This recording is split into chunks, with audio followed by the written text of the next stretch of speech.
Brian, obviously things haven't gone as well down the stretch here. As you look at your team now after the coaching change, where do you think you're at?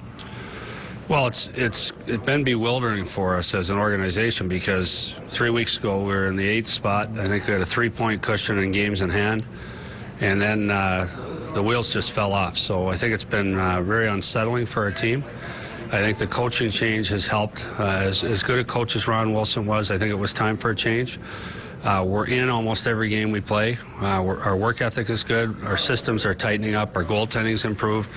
But we haven't been able to make up any ground, and that skid has been, to this point, been really, devastating for us in terms of our playoff hopes. We're still in it. We're not conceding anything, but it's been a hard couple of weeks.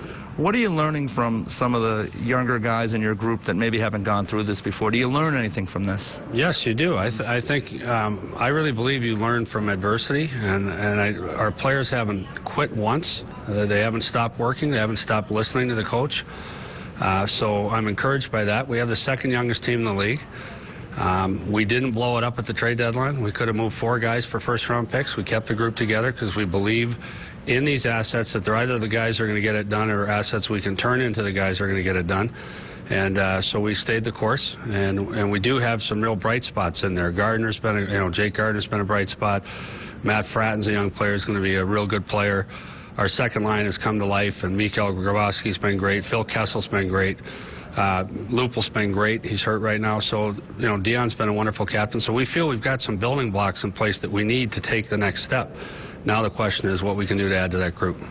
Obviously, wins and points are critical. So when I ask you, what does it take to get back in it, obviously that's the most important thing. But is there, in terms of on-ice play, is there something that you need to see to get this thing turned around and get maybe some of those wins and points, maybe to make a late push? Well, we're not scoring enough goals. So obviously, you lose a game, we don't score more goals than your opponent. What we need now is we need to put together some regulation wins, and we need some help. We need regulation wins in a lot of games with teams that we're chasing.